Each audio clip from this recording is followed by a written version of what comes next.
ಗೃಹಲಕ್ಷ್ಮಿ ಲಾಂಚಿಗೆ ಮುಂದೋಯ್ತಂತೆ. ಇಲ್ಲ, ಮುಂದೋಗಿಲ್ಲ. ಈ ತಿಂಗಳ ಕೊನೆಯಲ್ಲೇ ಮಾಡ್ತೀವಿ. ರಾಹುಲ್ ಗಾಂಧಿಯವರು ಡೇಟ್ ಕೊಟ್ಟಿಲ್ಲ. ಅವರು 27ನೇ ತಾರೀಕು ಅಂತ ಹೇಳಿದರು. ಮೋಸ್ಟ್ ಲೈಕ್ಲಿ 29-30 ಒಂದು ದಿನ ಕೊಡ್ತೀವಿ ಅಂತ ಹೇಳಿದ್ರು.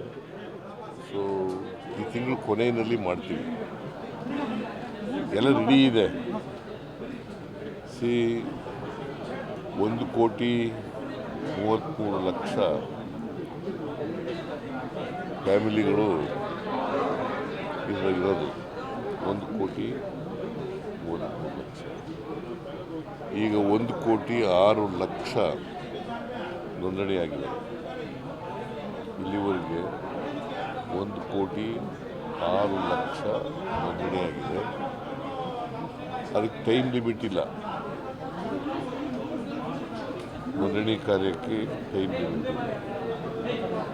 ಮತ್ತು ಫ್ರೀಯಾಗಿ ಮಾಡಿಕೊಡ್ತೀವಿ, ಉಚಿತವಾಗಿ.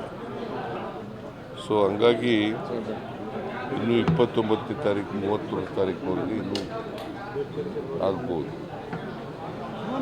ಸಂಖ್ಯೆನೂ ಜಾಸ್ತಿ ಆಗುತ್ತೆ. ಸಂಖ್ಯೆನೂ ಜಾಸ್ತಿ ಆಗ್ಬೋದು. ಸಂಖ್ಯೆ ರಿಜಿಸ್ಟರ್ ಮಾಡ್ಕೊಳ್ಳೋ ಸಂಖ್ಯೆನೂ ಜಾಸ್ತಿ ಆಗ್ಬೋದು ನೋಂದಣಿಗೆ. ಇಲ್ಲಪ್ಪ, ಇರೋದೇ ಒಟ್ಟು 1,33,00,000. ಅದರಲ್ಲಿ ಈಗ 1,06,00,000 ಆಗಿದೆ, ನೋಂದಣಿ ಆಗಿದೆ. ಇನ್ನೂ ಆಗಬೇಕಾಗಿದೆ. ಅವು 30ನೇ ತಾರೀಕಿನೊಳಗಡೆ ಆಗ್ಬೋದು, ಇನ್ನೂ ಹೆಚ್ಚಾಗಿ ಆಗ್ಬೋದು.